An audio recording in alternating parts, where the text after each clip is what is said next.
Coach Campbell kind of talked about how he loves going for it on fourth as much as anybody. Just what does that kind of do, for the team when you guys go for it on fourth and convert, besides the obvious? No, I mean, yeah, I think it's a 50-50. When you don't get it, there's at times a deflating part of it. But I also think that, when you make educated decisions to go for it and you get it, I think there's a sense of like, man, hey, we're playing to win the game. And even sometimes when you don't get it on fourth down, there's a sense of on the sideline of, man, hey, we're really going to win the game. But I think it's just an emotion. I think Coach Campbell does make very good, educated decisions on when to do that. And it's one of those things, man. Like when you don't get it, you're an idiot. And when you do, it's really good. I think the biggest part for us is making educated decisions on when that's the right call and the right decision. And obviously a lot of factors go into it, but when you get it, it's an uplifting a deal, particularly when you're on the other side of the 40. I think it's a good thing. I'm sure you guys have charts and stuff, but what is the balance by feel versus by kind of looking at down and distance? Yeah, obviously there's a big part of it that goes from, I guess for a lack of better terms, everyone's using it, analytics.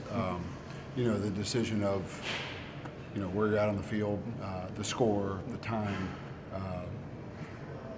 But I think there's also the part of it on how are you playing on offense, how are you playing on defense, on top of all the other things that probably actually matter.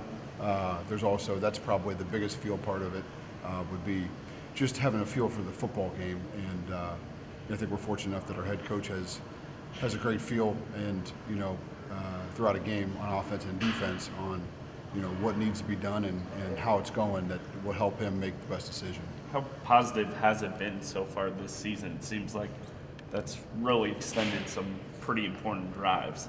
Yeah, it has. And there's been times where we didn't convert too. And I think that was a point of emphasis that we had going into last week was, if we were going to make those decisions to go for it, really having a good plan to do so. And, we felt like we got a few there that helped us. And it's just for us trying to stay ahead of it and being smart with when you do that. And obviously some weeks, you feel like there's maybe a better chance to do it than other weeks. Some weeks maybe you don't feel that maybe a matchup or what they do defensively doesn't allow it. So it kind of goes a little bit week by week. How has Brees responded from his 132-yard game? He's been in practice.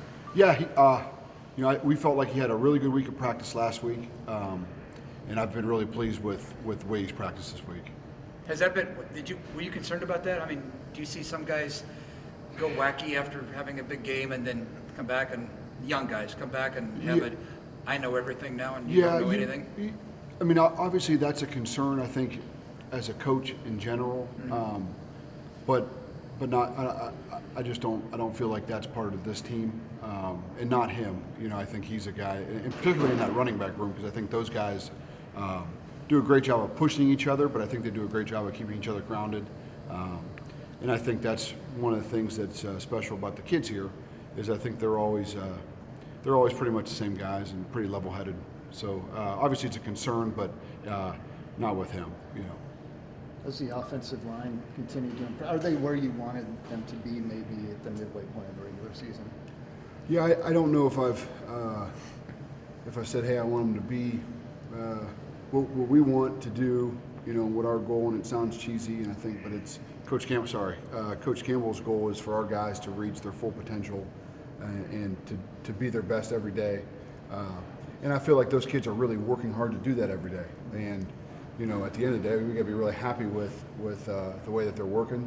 And I think that they're seeing that when they work really hard and they're diligent about their studies, that the result is usually better than it is bad. And so that's been the challenge for that group, and they've done a great job of working really hard, and it's really important to those guys, and they're continuing to get better, and we have to now. It's a new week, we have to continue to get better because because we face a really good opponent. Is their chemistry as good as it's been? Because sometimes if one guy makes a block, you go, oh, look at that. But it seems like they're, in terms of playing off each other, that 5-1 maybe as good as they've been.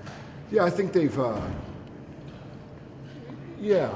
think that chemistry. I think they're getting comfortable being around each other, and obviously, as you go into it, the longer you play together, the more you recognize things quicker. The calls are a little bit easier.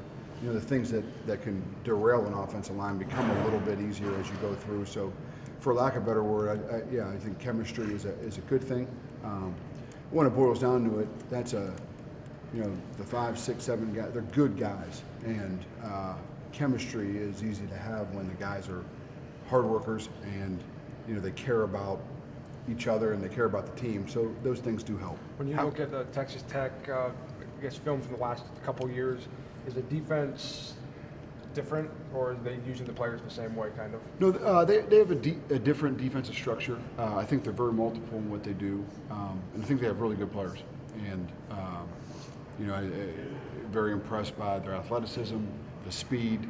I think they do a really good job on the inside, and I think they're really well coached. I think they have really good scheme. They have the ability to be multiple in how they line up, and the different looks that they can give you. And we certainly have our hands full. I think the Oklahoma State game, they forced 5 turnovers. I don't know if they were all forced. I guess some of them might have been self-inflicted. But what's allowed them is that the biggest thing they do is create some havoc? Well, they put pressure on the quarterback, and they do it by blitzing, and they also do it out of their base fronts. I think they have a good, solid defensive line. The linebackers are really good players. And I think on the secondary, I think they're very, very skilled. You watch them in the secondary, and they do force a lot of the turnovers. I think sometimes when you look at a stat line and like, oh man, this guy's got this many interceptions, and then you watch the videotape, sometimes you're like, man, well, they threw it right to him. But I think these guys do the back end has very good cover skills, but I think they have good ball skills as well.